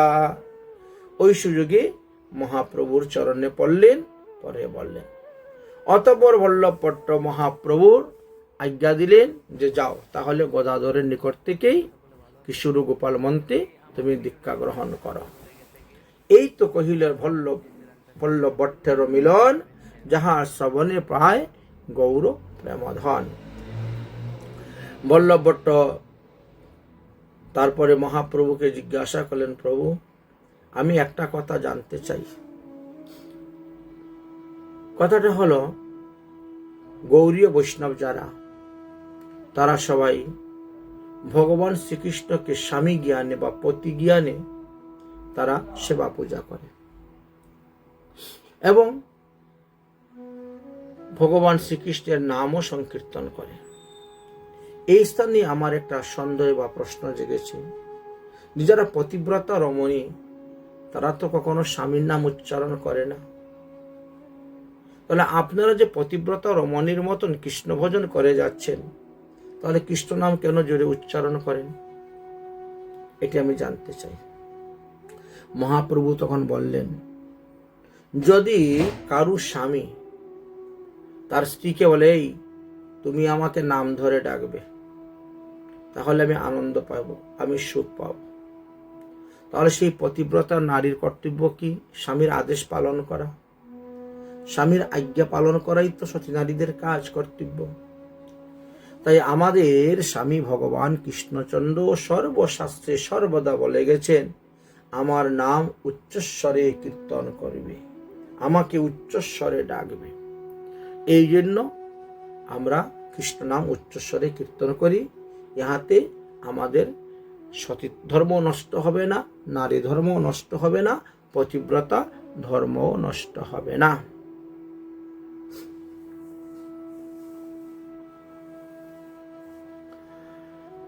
যাই হোক, বল্লভ ভট্ট তিনার প্রশ্নের উত্তর তিনি পেয়ে গেলেন, তিনিও সুখী হয়ে গেলেন, খুশি হয়ে গেলেন। গদাধর পণ্ডিত প্রায়ই মহাপ্রভুকে নিমন্ত্রণ দিতেন এবং উত্তম উত্তম দ্রব্য রান্না করে করে মহাপ্রভুকে ভোজন দিতেন। পণ্ডিত গোসাই ভগবান আচার্য সার্বভৌম নিমন্ত্রণ দিনে যদি করেন নিমন্ত্রণ, তা সবার ইচ্ছায় প্রভু করেন ভোজন, তাহা প্রভু স্বতন্ত্র নাই, জয়িচ্ছে তাহার মন। কিছু কিছু লোক আছেন, তারা যখন নিমন্ত্রণ করেন তখন মহাপ্রভু আর স্বতন্ত্র থাকেন না, এখন পরতন্ত্র হয়ে যান ভক্তের অধীনে, তাহারা যা দেয় তাই খেতে হবে, এমন হয়ে যায়। যার কারণে মহাপ্রভুকে কখনো কখনো 3 জন 4 জন 5 জনের অন্নভোজন একসঙ্গেই করতে হয়, না খেলে রাগ করবে ভক্ত। এই জন্য ভক্তগণকে সুখ দিতে প্রভুর অবতার, তাই যাহা জয়িছে যোগ্য তাহা করেন ব্যবহার। গদাধর পণ্ডিত, ভগবান আচার্য, সার্বভৌম ভট্টাচার্য, তারা তো মহাপ্রভুকে প্রতি মাসে মাসে একটা নির্দিষ্ট দিনে নির্দিষ্ট তারিখে ভোজন করাইতেন। সেই নিমন্ত্রণ দিনে প্রভু আর নিজেকে স্বতন্ত্র রাখতে পারতেন না, মানে নিজের ইচ্ছা মতো ভোজন করতে পারতেন না। কর্তা ইচ্ছা কর্ম হয়ে যেত, অর্থাৎ যার বাড়ি যাচ্ছেন তার ইচ্ছা পূরণ করতে গিয়ে মহাপ্রভুকে এইভাবে ভোজন করতে হইত। যাই হোক, 4 মাস এই মতো নিমন্ত্রণ যায়, কোনো কোনো বৈষ্ণব দিবস নাহি পায়। অনেকে তো মহাপ্রভুকে নিমন্ত্রণ করিয়ে ভোজন দেওয়ার মতন দিনই পাচ্ছেন না, সময়ই পান না, সুযোগই পান না। গদাধর পণ্ডিত আর ভট্টাচার্য সার্বভৌম তারা নিমন্ত্রণ দিলে কিন্তু এই দিন যাতে অন্য জায়গায় নিমন্ত্রণ থাকলেও এইখানে প্রসাদ পেয়ে তারপরে অন্য জায়গায় নিমন্ত্রণে যেতে হবে, এই ছিল নিয়ম। ইহা সবার কাছে ভিক্ষা দিবস নিয়ম। মাসের মধ্যে কেউ কোনোদিন মহাপ্রভুকে নিমন্ত্রণ করলে তাহার নির্দিষ্ট নিমন্ত্রণটা রক্ষা করে তারপরে সেখানে যেতেন প্রসাদ পাওয়ার জন্য। নিরবধি গদাধর সঙ্গে সংহতি, প্রভু গদাধরের বিচ্ছেদে নহি গতি। কি ভোজনে কি শয়নে কিবা পর্যটনে, গদাধর প্রভুর সঙ্গে সর্ব অনুক্ষণে। গদাধর পড়েন ভাগবত, মহাপ্রভু শ্রবণ করতেন, শুনি প্রেম রসে প্রভু হন মহামত্ত। গদাধরের বাক্য মাত্র প্রভু সুখী হন, এবি গদাধরের সঙ্গ বৈষ্ণব। তাই গদাধরের পণ্ডিতের এমনই মহিমা। পরমানন্দ পুরীর কূপেতে যখন জল ভালো উঠল না, গদাধরকে সঙ্গে করে নিয়ে মহাপ্রভু গিয়েছিলেন পরমানন্দ পুরীর এখানে, এবং গঙ্গা দেবীকে আদেশ করলেন, গঙ্গা দেবী এসে উপস্থিত হলেন পরমানন্দ পুরীতে কূপের মধ্যে। সেই লীলাটাও হয়েছিল। নীলাচলে গদাধরীর সহিত মহাপ্রভুর অনেক লীলা আছে, তার মধ্যে এক লীলা হলো নিত্যানন্দ প্রভুর এক লীলা। মহাপ্রভু একবার নিত্যানন্দ প্রভুকে আদেশ দিয়েছিলেন যে তুমি আর নীলাচলে আসিও না, গৌরমণ্ডলে থাকো, ওখানে বিবাহ করো, ওখানে বিষয় অঙ্গীকার করো, অবস্থান করো, আমি অল্প কিছু দিনের মধ্যেই এই দেহ সংবরণ করিব এবং আমি তোমার পুত্ররূপে গিয়ে প্রকট হইব। এইভাবে মহাপ্রভু নিত্যানন্দ প্রভুকে আদেশ দিয়েছিলেন। কিন্তু নিত্যানন্দ প্রভু মহাপ্রভুর আদেশ অমান্য করিয়া তিনি আবার নীলাচলে চলে যেতেন মহাপ্রভুকে দেখার জন্য। তাই মহাপ্রভুর আদেশ অমান্য করে নীলাচলে গিয়েছেন বলে মনে মনে একটু ভয় আছে, মহাপ্রভু যদি রেগে যান, রোষ করেন। এই জন্য প্রথমত তিনি মহাপ্রভুর কাছে না গিয়ে তিনি গদাধরের সেই টুটা গোপীনাথে গিয়ে উঠেছিলেন। টুটা গোপীনাথে গিয়ে উঠেছেন। গদাধর পণ্ডিত তখন উত্তম উত্তম দ্রব্য রান্না করে টুটা গোপীনাথের ভোগ লাগিয়েছেন। এদিকে নিত্যানন্দ প্রভু গৌরমণ্ডল হইতে যাওয়ার সময় টুটা গোপীনাথের জন্য পোশাক, ঠাকুরের পোশাক নিয়ে গেছেন, উত্তম উত্তম তণ্ডুল নিয়ে গেছেন, সুঘ্রাণযুক্ত তণ্ডুল নিয়ে গিয়েছিলেন গোপীনাথের ভোগ লাগানোর জন্য। সেই সবই রান্না হয়ে ভোগ লাগানো হচ্ছে। তবে জগন্নাথ হেরি হর্ষ সর্বগণে আনন্দে চলিলেন গদাধর দর্শনে। নিত্যানন্দ গদাধরীর যে প্রীতি অন্তরে, ইহা কহিবার শক্তি ঈশ্বর না ধরে। নিত্যানন্দের সঙ্গেও গদাধরের খুব প্রীতি ছিল। গদাধর ভবনে মোহন গোপীনাথ আছেন জয়ীচ্ছন্ন নন্দকুমার সাক্ষাৎ। এই যে গোপীনাথ, ইনি হলেন নন্দনন্দন শ্রীকৃষ্ণ সাক্ষাৎ অবস্থান করতেছেন, আর গদাধর তো রাধারানী স্ত্রী সেবা করতেছেন। আপনি চৈতন্য তারে দিয়াছেন, দিয়াছিলেন কুলে, অতি পাষণ্ডীয় সেই বিগ্রহ দেখলে ভুলে। এত সুন্দর বিগ্রহ যে বিগ্রহ দেখা মাত্র পাষণ্ডীর মন ভাব ভক্তিতে পরিপূর্ণ হয়ে যেত। দেখি মুরলী বদন অঙ্গের ভঙ্গিমা, নিত্যানন্দ আনন্দে অশ্রু বহে নাহি সীমা। নিত্যানন্দ প্রভু সেই টুটা গোপীনাথকে দর্শন করে আনন্দে বিবল হয়ে গেছিলেন। নিত্যানন্দের বিজয় জানিয়া গদাধর ভাগবত পাঠচারী আইলা সত্তর। নিত্যানন্দ প্রভু যখন এসেছিলেন, সংবাদ পেয়েছিলেন, ভাগবত পাঠ থেকে উঠে গিয়ে তিনাকে স্বাগত জানিয়ে এনেছিলেন। এতটাই তাদের মধ্যে প্রণয় ছিল। দুহে মাত্র দেখিয়া দুহে শ্রীবদন, গলা ধরি লাগিলেন করিতে ক্রন্দন। অন্য হন্য দুই প্রভু করেন নমস্কার, অন্যে করে দুহার, করে মহিমা তুহার। একে অন্যকে নমস্কার, একে অন্যের মহিমা প্রশংসা করিতে লাগিলেন। কেহ বলে আজি হইল লোচন নির্মল, কেহ বলে আজি হইল জীবন সফল। কি অদ্ভুত প্রীতি নিত্যানন্দ গদাধরের, একে অপ্রিয় আর সন্তোষ না মনে। একে অন্যের এতটাই প্রিয় ছিলেন। গদাধরের সংকল্প এই রূপে ছিল, নিত্যানন্দ নিন্দুকের না দেখিবে মুখ। গদাধর পণ্ডিতের এরকম সংকল্প ছিল, যে নিত্যানন্দের নিন্দা করবে তার মুখ আমি দর্শন করিব না। নিত্যানন্দ রূপের প্রতি প্রীতি নাই যার, দেখাও না দেন তার পণ্ডিত গোসাই।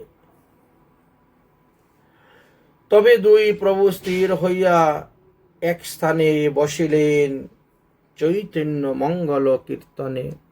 তবে গদাধর দেব নিত্যানন্দ প্রীতি নিমন্ত্রণ করিলেন আজি ভিক্ষার ইতি। এসে যখন গেছ তাহলে বস, প্রসাদ পাবে, আমার এখানেই থাকবে। নিত্যানন্দ গদাধরের ভিক্ষার কারণে এক মন চাউল আনিয়াছিলেন যতনে। চিন্তা করেন, 550 কিলোমিটার রাস্তা, এক মন চাউল বয়ে নিয়ে গেছেন ভগবানের সেবার জন্য, গোপীনাথের সেবার জন্য। টুটা গোপীনাথকে সেবা করাবেন। সুগন্ধি, অতি সূক্ষ্ম শুভ্র আতপ চাউল, সুগন্ধি যুক্ত, অতি সূক্ষ্ম শুভ্র দেব যজ্ঞ সর্বমতে। গদাধর লাগি আনিয়াছেন গৌর দেশ হইতে। নিত্যানন্দ প্রভু যখন নীলাচলে গেলেন, এক মন শুভ্র আতপ চাউল সুগন্ধি যুক্ত নিয়ে গেলেন গোপীনাথের ভোগের চিহ্ন। আর কি নিয়ে গিয়েছিলেন? আর একখানি বস্ত্র রঙ্গিম সুন্দর, দুই আনি দিলা গদাধরের গোচর। এই বস্ত্রটা ঠাকুরকে পরাবে, এই অন্ন রান্না করে ভোগ দিবে। গদাধর সেই তুণ্ডুল করিলা রন্ধন, গোপীনাথকে দিয়া করিবা ভোজন। এই অঞ্জন গোপীনাথকে নিবেদন করবে। তণ্ডুল দেখিয়া বসে পণ্ডিত গোসাই, নয়নে এমন তণ্ডুল আর কবু দেখি নাই। এত সুন্দর অন্ন হয়েছে, আর এত সুন্দর অন্নের ঘ্রাণ যে রাস্তা দিয়ে যে যাচ্ছে সেই ভোগের ঘ্রাণ পাচ্ছে। এই তণ্ডুল গোসাই কি বৈকুণ্ঠ থাকিয়া আনিয়াছ গোপীনাথের জন্য লাগিয়া। গদাধর পণ্ডিত নিত্যানন্দ প্রভুকে বলছে, তুমি কি বৈকুণ্ঠ থেকে এই চাল নিয়ে এসেছো নাকি? এরকম চাল তো কখনো দেখি নাই কোথায়। লক্ষ্মী ক্ষেত্র, লক্ষ্মী মাত্র এই তণ্ডুল করেন রন্ধন, কৃষ্ণ সেই ইচ্ছায় ভুক্ত, তবে ভক্তগণ ভগবান পাওয়ার পরে ভক্তগণ পায়। আনন্দে তণ্ডুলের প্রশংসা করেন গদাধর, বস্ত্র লইয়া গেলা গোপীনাথে পরাইবার গোচর। গোপীনাথের গায়েতে সেই বস্ত্র দান করলেন। দিব্য রঙ্গ বস্ত্র গোপীনাথের শ্রীঅঙ্গে, দিলেন দেখিয়া শোভা বাসেন আনন্দে। সেই বস্ত্র গোপীনাথকে দেওয়ার পরে গোপীনাথের শোভা আরো বেড়ে গেল। তবে রন্ধনের কার্য করিতে লাগিলা, আপনে টুটার থেকে শাক তুলিয়া আনিলা। টুটা বলতে আমরা কি বললাম? বাগান। সেই কাঁঠাল বাগানে অনেক শাক হয়েছিল। গোপীনাথ নিজের হাতে সেই কাঁঠাল বাগান থেকে শাক তুললেন, তুলে নিয়ে আসলেন, আর সেই সুগন্ধিযুক্ত উত্তম চাল রান্না করলেন। আরো অন্যান্য ব্যঞ্জনাদি রান্না করছেন, ভোগ লাগানোর জন্য রান্না চলতেছে। কেহু বুনে নাই দৈবে হইয়াছে শাক, ওখানে কেউ চাষ করে নাই শাকের, ও অপ্রাকৃতিক ভাবে সব হয়ে গেছে। কেউ বুনে নাই, কেহ বুনে নাই দৈবে হইয়াছে শাক, তাহা তুলিয়া আনিয়া করিলা এক পাক। একটা রান্না করলেন। আর কি করলেন? তেঁতুল বৃক্ষের যত পত্র সুকোমল, তেঁতুলের কোমল পাতা নিয়ে আসলেন, তাহি আনি বাটি ততি করিলা রন্ধন। এবার তেঁতুল পাতাকে বেটে ওটা দিয়ে এক ধরনের একটা জল তৈরি করেছেন, টকটক লাগবে জল। এটাতে নুন দিয়েছেন, নুন দিয়ে জল দিয়ে তৈরি করেছেন। আর এক ব্যঞ্জন করিলা অলম নাম, রন্ধন করিয়া গদাধর ভাগ্যবান, গোপীনাথের অগ্রে নিয়া ভোগ লাগাইলা। হেনকালে গৌরচন্দ্র তথায় আসিয়া মিলিলা। মহাপ্রভু তখন যাচ্ছেন সমুদ্রে স্নান করার জন্য, তাই রাস্তা থেকে সেই ভোগের সুঘ্রাণ পেয়ে গেছেন অন্যের। প্রসন্ন শ্রীমুখে হরে কৃষ্ণ বলি বলি বিজয় হইলা গৌরচন্দ্র কৌতূহলী। মহাপ্রভু হরিনাম করতে করতে একেবারে মন্দিরের ভিতরে টুটা গোপীনাথে প্রবেশ করলেন। ডাকছেন, গদাধর গদাধর বলে ডাকতে শুরু করেছেন। গদাধর গদাধর বলে ডাকে গৌরচন্দ্র। সম্ভ্রমে গদাধর আসিয়া করিলেন প্রভুর চরণ বন্ধন। গদাধর তখন দৌড়ে এসে মহাপ্রভুর চরণে দণ্ডবত প্রণাম করলেন। হাসিয়া বলেন, প্রভু কেন গদাধর, আমি কিনা হই তোমার নিমন্ত্রণেরও ভিতর? তুমি এত এত উত্তম উত্তম দ্রব্য রান্না করে গোপীনাথের ভোগ লাগাও, তা আমি কি তোমার এই ভোগ প্রসাদের নিমন্ত্রণের মধ্যে পড়ি না? আমিও তোমার সঙ্গে আজ করিব ভোজন, না দিলেও আমি খাইব করিয়া যতন। এই কথা বলতে না বলতেই তখন নিত্যানন্দ প্রভু তখন ঘর থেকে বেরিয়েছেন। বেরিয়ে মহাপ্রভুকে প্রণাম। মহাপ্রভু, যে কি দাদা তুমি, তোমাকে তো বলেছিলাম যে তুমি আর আসবে না, তাও তুমি চলে আসছো নীলাচলে। নিত্যানন্দ তখন গদাধর পণ্ডিত বলছেন, এ তো এনেছেন তো উনি, নিত্যানন্দের দ্রব্য, গোপীনাথের প্রসাদ, অতএব অবশ্যই আপনি প্রসাদ পাবেন। তোমার রন্ধন মোর হিতে আছে ভাগ। মহাপ্রভু বলছেন, তাহলে নিত্যানন্দ যে তণ্ডুল এনেছে আর তুমি যেটা রান্না করেছো তার মধ্যে তো আমার ভাগ একটা আছে। কৃপাবাক্য শুনি নিত্যানন্দ গদাধর মগ্ন হইলেন সুখ ও আনন্দে সাগর ভিতর। সন্তোষে প্রসাদ আনি দেন গদাধর,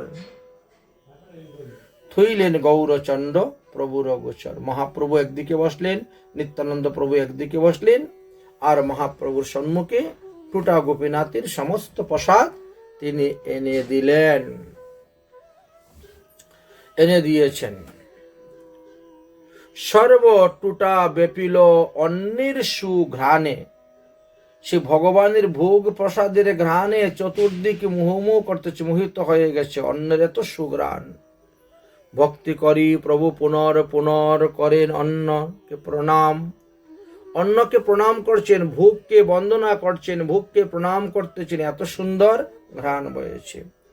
প্রভু বলে, 3 ভাগ করো এই ভোগ, আমরা 3 জন একসঙ্গে বসে পাব।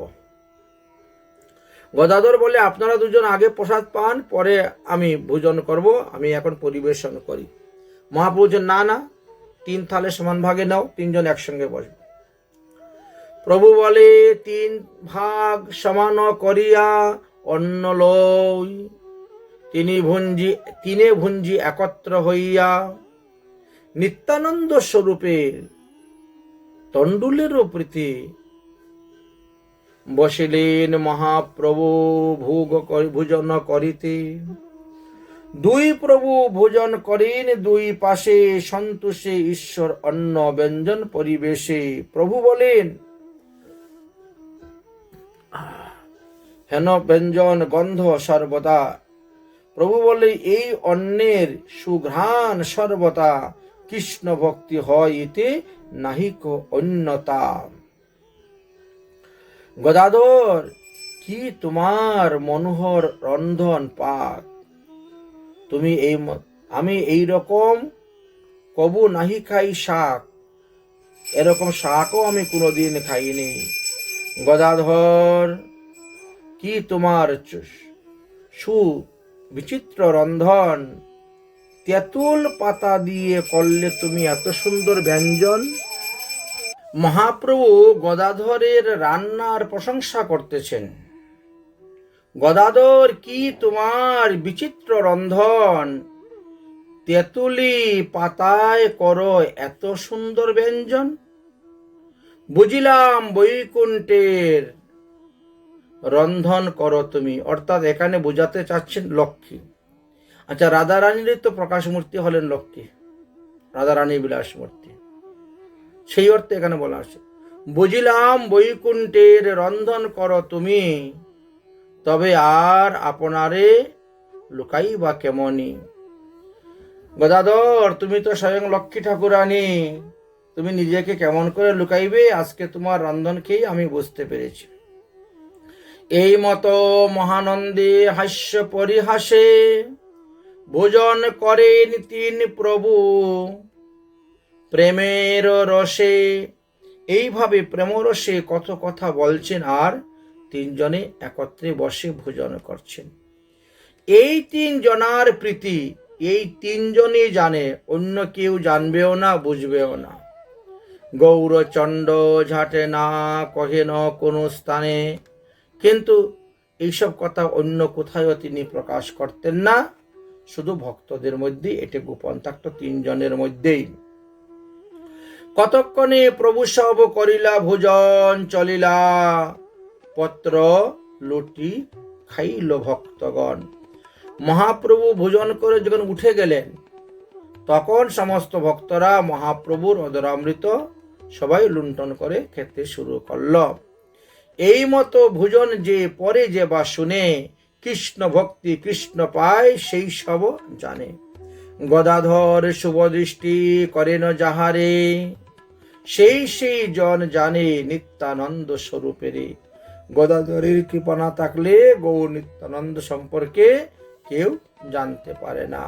হেনমতে নিত্যানন্দ প্রভু নীলাচলে রহিলেন গৌরচন্দ্র সঙ্গে কৌতূহলে। তিনজন একত্রে থাকেন নিরন্তর, শ্রীকৃষ্ণ চৈতন্য নিত্যানন্দ গদাধর। তিনজন অবস্থান করেন। জগন্নাথ ক্ষেত্র দেখেন তিনজনে, আনন্দে বিভোল সবে নাম সংকীর্তনে, এবং হরিনাম সংকীর্তন আদি করেন। এইভাবে মহাপ্রভু, গদাধর পণ্ডিত, নিত্যানন্দ প্রভু তিনজনই অবস্থান করতে লাগলেন। তাই গদাধর পণ্ডিতের থেকে যারা দীক্ষা নিয়েছিলেন তাদেরকে গদাধর পরিবার বলা হয়। নিত্যানন্দ প্রভুর থেকে যারা দীক্ষা নিয়েছেন তাদেরকে নিত্যানন্দ পরিবার বলা হয়। অদ্বৈত প্রভুর থেকে যারা দীক্ষা নিয়েছেন তাদেরকে অদ্বৈত পরিবার বলা হয়। প্রত্যেকের তিলকটি আলাদা আলাদা। আপনারা লক্ষ্য করে দেখবেন যে গদাধর পণ্ডিতের তিলক, শ্যামানন্দ পরিবারের তিলক আর বক্রেশ্বর পরিবারের তিলক প্রায় মোটামুটি দেখতে একই রকম। দূর থেকে দেখলে হঠাৎ করে লোক বুঝতে পারবে না এই তিন পরিবারের তিলকের স্বরূপ। হঠাৎ করে দেখলে কেউ বুঝতে পারবে না, কিন্তু ভালো করে যে লক্ষ্য করেন তাহলে তিনি দেখতে পাবেন। যেমন বক্রেশ্বর পণ্ডিত, ইনি পূর্বলীলায় ব্রজের তুঙ্গবিদ্যা সখী ছিলেন। তিনার শিষ্য হলেন গোপাল গুরু, তার শিষ্য হলেন ধ্যানচন্দ্র। তাদের তিলকটা দেখবেন একেবারে নাকের ডগা পর্যন্ত, ওই নপুর তিলক ওই একেবারে নাকের ডগা পর্যন্ত আসবে। আমাদের অন্যান্য তিলকের নিয়ম কি, নাকের 3 ভাগের 1 ভাগ ছেড়ে দিতে হবে, কিন্তু তাদের তিলক একেবারে নাকের ডগা পর্যন্ত আসে এবং একটা বিন্দি নাকের এখানে দেবেন, একটা বিন্দু দেন দিয়ে থাকেন। তুঙ্গবিদ্যা যেহেতু রাধারানীর সখী, তাই তিনি রাধারানীর নপুর তিলক ধারণ করিতেন। এই জন্য বক্রেশ্বর পণ্ডিতের যে পরিবার তারাও এই তিলকে ধারণ করে। আর গদাধর পরিবারের তিলকটি নাকের 3 ভাগ পর্যন্ত আসে, এই পর্যন্ত এসেই ঘুরে চলে যাবে, 4th ভাগে আসবে না, নাকের ডগা পর্যন্ত আসবে না। গদাধর পণ্ডিতের তিলক নাকের 3 ভাগ। গদাধর হলেন রাধারানী, তাই তিনি ভগবান শ্যামসুন্দরের চরণের নপুর যে সেই নপুরের তিলক করেন, তাই তিনার নপুরটি দেবেন সোজাসুজি। আবার শ্যামানন্দ প্রভুর তিলকটা দেখবেন, ওটা রাধারানীর চরণের নপুরের মতন, উপর দিকটা একটু সরু, মধ্যখানটা একটু চিকন, নাকের দিকটা আবার একটু বড় থাকে। তিলকটি রাধারানীর চরণের নপুরের মতন এবং একটা বিন্দুও থাকে, কিন্তু ওই বিন্দুটা কপালে আর ওই বিন্দুটা ছিল নাকের ডগায়, পার্থক্যটা আছে। সুতরাং 3টি তিলক প্রায় একই প্রকার দেখলেও ভালো করে লক্ষ্য করলে এই 3 পরিবারের বৈষ্ণবকে চিনতে আপনার কোনো রকম অসুবিধা হইবে না। যাই হোক, পুণ্ডরিক বিদ্যানিধি হলেন বড় শাখা। পুণ্ডরিক বিদ্যানিধি বড় শাখা মানে যার নাম লইয়া প্রভু কাঁদিলা আপনি। পুণ্ডরিক বিদ্যানিধি মাধবেন্দ্রপুরী থেকে দীক্ষা নিয়েছিলেন, সেটাও আমরা জানি। বড় শাখা গদাধর পণ্ডিত গোসাই, তিহু লক্ষ্মী রূপা, তার সম হেতা কেহ নাই। তিনিও স্বয়ং রাধারানী বা লক্ষ্মী ঠাকুরানী উভয়ই তিনাকে বলা হয়েছে। তার শিষ্য উপশিষ্য, তার উপশাখা, অর্থাৎ গদাধর পণ্ডিতে যত শিষ্য ছিলেন, যত উপশিষ্য ছিলেন বা যত উপশাখা ছিল, তা অনেক অনেক, কত লিখবেন বলছেন। বক্রেশ্বর পণ্ডিত প্রভুর বড় প্রিয় ভক্ত,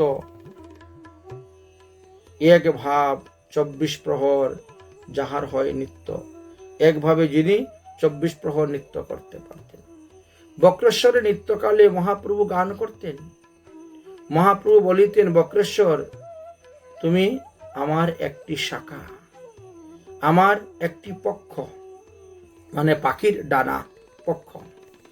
যদি আমার আরো একটি পক্ষ পেতাম তোমার মতন, তবে আমি পাখির মতন উড়েই বেড়াতাম। এইভাবে বক্রেশ্বর পণ্ডিতের মহিমা করতেন। যাই হোক, আমরা আবার সেই প্রসঙ্গে ফিরে আসি, গদাধর পণ্ডিতের কথা। গদাধর পণ্ডিত শাখাতে মহতম, যার উপশাখা কিছু করিছে গণন। শাখা উপশাখার কথাও চৈতন্য চরিতামৃত, চৈতন্য ভাগবত আদি গ্রন্থেতে বর্ণন করে গিয়েছেন। শাখা শ্রেষ্ঠ ধ্রুবানন্দ, শ্রীধর ব্রহ্মচারী, ভাগবত আচার্য হরিদাস ব্রহ্মচারী, অনন্ত আচার্য কবিদত্ত মিশ্র নয়ন, গঙ্গা মন্ত্রী মামু ঠাকুর কণ্ঠা ভবন, ভূগর্ভ গুসাই আরো ভাগবত দাস, এই দুই আসি কৈলা বৃন্দাবনে বাস। বাণীনাথ ব্রহ্মচারী বড় মহাশয়, বল্লভ চৈতন্য দাস কৃষ্ণ প্রেমময়, শ্রীনাথ চক্রবর্তী আর উদ্ধার দাস, মৃত জিতামৃত্র কাষ্ট কাটা জগন্নাথ দাস, শ্রীহরি আচার্য সাদি পুরিয়া গোপাল, কৃষ্ণদাস ব্রহ্মচারী পুরুষ পুষ্প গোপাল, শ্রীহর্ষ রঘু মিশ্র, পণ্ডিত লক্ষ্মীনাথ, রঙ্গ বাটি চৈতন্য দাস, শ্রী রঘুনাথ চক্রবর্তী, শিবানন্দ শাখাতে উদয়, মদন গোপাল পায়ে যাহার বিশাল। এইভাবে অনেক অনেক লোক গদাধর পণ্ডিতের শাখা উপশাখার মধ্যে ছিলেন। গদাধর পরিবারের অমোঘ পণ্ডিত হস্তি গোপাল চৈতন্য বল্লভ, শ্রী যদু গাঙ্গুলি আর মঙ্গল বৈষ্ণব। সংক্ষেপে কহিনু গদাধরের পরিবারগণের এই সব, জয়ছে আরো শাখা উপশাখা নাহিক গণন। কত শাখা উপশাখার কথা বলবেন। তাই পণ্ডিতের গণ সব ভাগবত ধন্য, প্রাণ বল্লভ সবার শ্রী চৈতন্য। তাই সবাই শ্রী চৈতন্য মহাপ্রভুকেই। এইভাবে গৌর গদাধরের লীলা কথা অনেকই বর্ণন আছে। যাই হোক, দেখতে দেখতে দেখতে দেখতে কি হলো, এবার মহাপ্রভু অন্তর্ধান হলেন। মহাপ্রভু অন্তর্ধান হওয়ার প্রায় 11 মাস পরে গদাধর পণ্ডিত অন্তর্ধান হয়েছিলেন। এই কথা চৈতন্য মঙ্গল নামক গ্রন্থেতে আলোচনা করা আছে। সেখানে লেখা আছে যে টুটা গোপীনাথে ভক্তরা তখন কীর্তন করতেছেন। তো এমন সময় দেখেন মহাপ্রভু ভাবাবিষ্ট হয়ে কীর্তন করতে করতে করতে করতে তিনি ওই গোপীনাথ মন্দিরের ভিতরে ঢুকে গেছেন। সঙ্গে সঙ্গে দরজা বন্ধ হয়ে গেছে। আর সেই টুটা গোপীনাথ বিগ্রহের সঙ্গে মহাপ্রভু লীন হয়ে গেছেন। পরবর্তী সময়ে দেখা গেল যে গোপীনাথের জানুটা ফাটা, মানে চিরা, ওই এখানে লীন হয়েছিলেন মহাপ্রভু বলে জানা যায়। যারা সমুদ্রে স্নান করছিলেন তারা দেখলেন মহাপ্রভু স্নান এই কীর্তন করতে করতে গিয়ে সমুদ্রে গিয়ে ঝাঁপ দিয়েছেন, লীন হয়ে গেছে। যারা জগন্নাথপুরীতে জগন্নাথ মন্দিরে জগন্নাথ দেব দর্শন করতেছিলেন তারা দেখলেন যে মহাপ্রভু কীর্তন করতে করতে জগন্নাথ মন্দিরে প্রবেশ করলেন এবং জগন্নাথ দেবের সঙ্গে লীন হলেন। তো যে যেখানে ছিলেন, যেভাবে ছিলেন, তারা সেখানে সেখানে সেইভাবে মহাপ্রভুর লীন দেখেছিলেন। চৈতন্য মঙ্গল গ্রন্থেতে বলছেন যে শ্রী গৌরাঙ্গ মহাপ্রভু টুটা গোপীনাথে অন্তর্ধান হয়েছিলেন। চৈতন্য ভাগবতে লেখা আছে, এই রূপে গৌরচন্দ্র কইলা অন্তর্ধ্যান, পণ্ডিতে হইলা কিছু শুনহ আখ্যান। এবার গদাধর পণ্ডিতের অবস্থা কি হলো মহাপ্রভু অন্তর্ধানের পর? গদাধর জানিলেন প্রভুর গমন, প্রভুর বিরহ তার না রহে জীবন। এই জন্য তিনারও আর প্রাণ ধারণ করে রাখা সম্ভব হলো না। আচম্বিতে গদাধর কইলা অন্তর্ধ্যান, না পায় দেখিতে কেহু বলে রাম রাম। হঠাৎ করে গদাধর পণ্ডিত অন্তর্ধান হয়ে গিয়েছিলেন, কেউ তিনাকে দেখতে পায় নাই, অন্তর্ধান হয়েছিলেন। এই রূপে মহাপ্রভু গদাধর লইয়া নিজ স্থানে গেলা প্রভু অন্তর্ধান হইয়া। মহাপ্রভু যে সমস্ত পরিকরকে নিয়ে এসেছিলেন লীলা করার জন্য, সেই সমস্ত পরিকরকে নিয়েই তিনি আবার চলে গেলেন। গৌর গণদেশ গ্রন্থ বা অন্যান্য গ্রন্থ থেকে আমরা কিছুটা জানতে পারি যে গৌণচন্দ্রে জ্যৈষ্ঠ পূর্ণিমা তিথিতে জগন্নাথের স্নান যাত্রা হয়। ওই স্নান যাত্রার দিবসেই গদাধর পণ্ডিত টুটা গোপীনাথে শ্রী বিগ্রহতে লীন হয়ে অপ্রকট হয়েছিলেন, এই কথা জানা যায় কোনো কোনো গ্রন্থ হইতে। গৌরীয় বৈষ্ণব অভিধান হইতে জানা যায় যে 1456 শকাব্দে জ্যৈষ্ঠী মাসের অমাবস্যা তিথিতে গদাধর পণ্ডিত নিত্যলীলায় প্রবিষ্ট হয়েছিলেন। তখন তিনার বয়স ছিল 47 বৎসর। 47 বৎসর বয়সেই তিনি অপ্রকট হয়েছিলেন এবং মহাপ্রভু অপ্রকটের প্রায় 11 মাস পরে তিনি অপ্রকট হয়েছিলেন। এইভাবে গদাধর পণ্ডিতের আবির্ভাব হইতে তিরুভাব পর্যন্ত যাহা কিছু চৈতন্য চরিতামৃত, চৈতন্য ভাগবত, চৈতন্য মঙ্গল, চৈতন্য চন্দ্রোদয় নাটক, অমিয় নিমাই চরিত্র এবং ভক্তি রত্নাকর, এই কয়েকটি গ্রন্থের মধ্যে আমরা পেয়েছিলাম, সেইগুলাকে সংগ্রহ করে একত্রিত করে নিজের আত্মশুদ্ধির জন্য গদাধর পণ্ডিতের জীবনী কথা আমরা আস্বাদন করলাম। তো আজকের মতন ভগবতী কথা এখানেই বিশ্রাম। জয় জয় শ্রী রাধেশ্যাম। গদাধর পণ্ডিত কি জয়।